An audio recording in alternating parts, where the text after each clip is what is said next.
Coming on to part 3 of VERB verb and examples.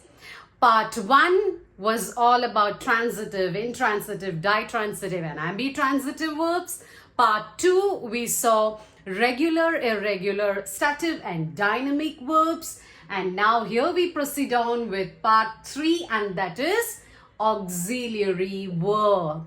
Okay, so this word that is auxiliary, there are two ways to pronounce or two ways to enunciate this word. One, auxiliary, second, auxiliary. Both the ways of pronunciation are perfect and error-free. You may pronounce it the way you like. Okay, so what is exactly the meaning of auxiliary or auxiliary verb? Sorry, auxiliary. The meaning of the word auxiliary is to help or support a more important person, isn't it? So, in the case of grammar, who is that more important person? It is the main verb. It is the action verb. For example, look at this particular example.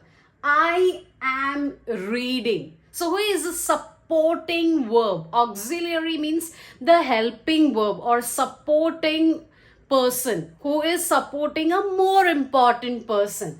So am is the auxiliary person or the helper, the helping verb, and read is the main verb. Read is the main verb. Similarly, coming on to the second example, she is writing. So who is the helper, the helping verb, the supporting verb in this example? It is is. And who is the most important person or the most important verb, the main verb, the chief verb? That is write. It's write. Write is the main verb. So what exactly is the purpose, the function, the necessity of auxiliary verb? So as I have mentioned here, auxiliary verb helps to change the tense, the voice, the mood of the sentence. So how does it do that? How does an auxiliary verb change the tense? It helps to bring changes within the forms of the present tense. It brings about change within the forms of past tense, within the forms of future tense. It also brings about an interchange between all the tenses. For example, if you make use of is, then the statement or the sentence would be in continuous form. She is reading, he is reading. But when is changes to was, it changes from present to past. So it brings about a change in the tense. When you shift on to has and have, it becomes present perfect tense. So auxiliary verb is helpful to change the tense forms. Second is, it helps to change the voice. Auxiliary verb plays an important, a major, chief, key role in changing the sentence from active to passive and passive to active voice. Next is, auxiliary verb changes the mood of the sentence. Okay, you may be wondering, does a sentence have a mood? Yes, it does. There are many moods for a sentence. If you give a command to someone, if you order someone, then the mood of the sentence is imperative mood. If you ask a question to someone, it becomes an interrogative mood. If you express your wish, your desire, your belief, your ideology, it becomes a subjunctive mood. If you give someone a condition, it becomes the conditional mood of the sentence. So auxiliary verb plays a major role in the transformation of tense, voice and mood of the sentences. Okay, there are 3 important points to remember the list of auxiliary verbs. Let's proceed on to that. So there are 3 main categories of list of auxiliary verbs, and category number 1 is forms of to be. Okay, so in this list we have the auxiliary verbs am, is, are, was, were, being and BEEN. Now, you need to remember one thing, that whenever we are using these auxiliary verbs, then the sentences get converted to continuous tenses. It can be present continuous tense, it can be past continuous tense, it can be past perfect continuous tenses. As you see the examples, you will understand it better.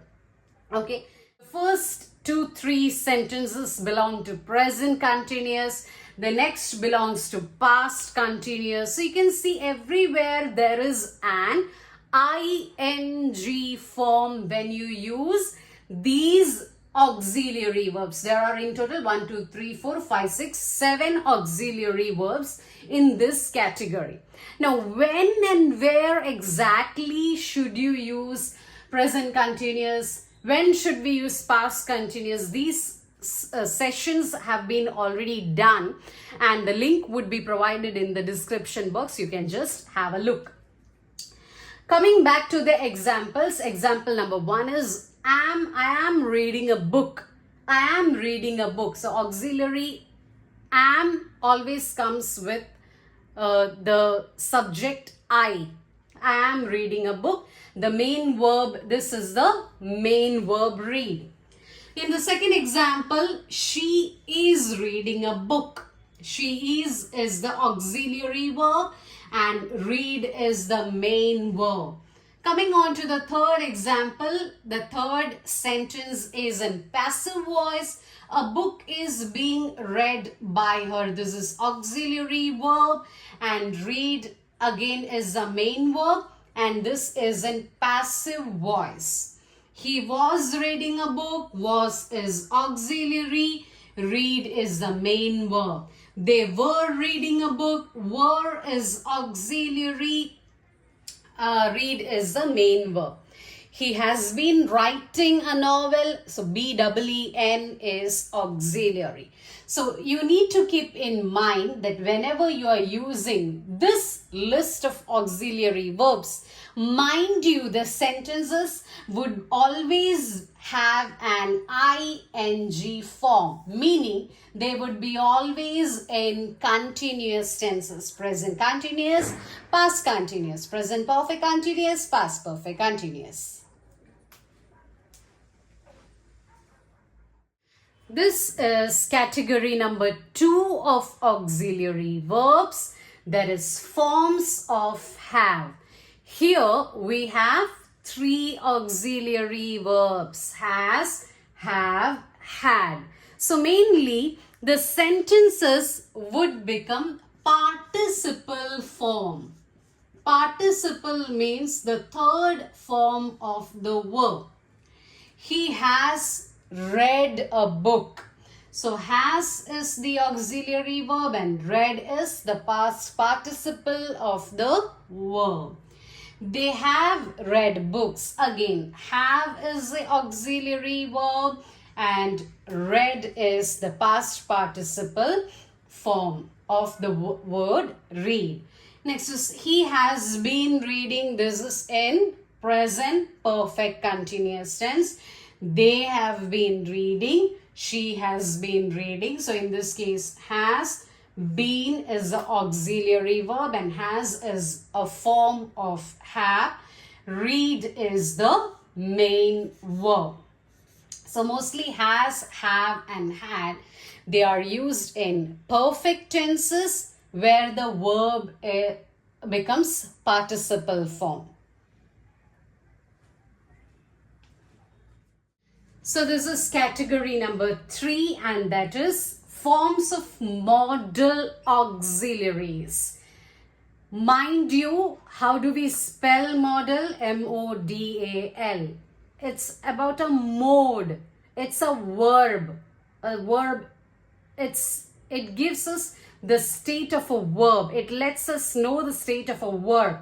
Whereas there is one more modal, M-O-D-E-L. That's different. M-O-D-E-L is a copy or a pattern. Okay.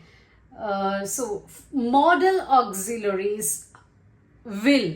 There are two forms of will and would. Can, could. Shall and should. May, might. Must, dare, ought.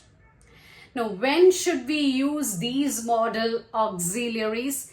When the sentences state possibility, probability, ability, chances, necessity, and again that's a topic of great length and it would go on and on. So modal auxiliaries purpose and functions would be covered in another session of mine.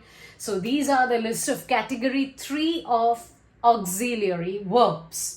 So that's it all for today. Stay tuned for more videos.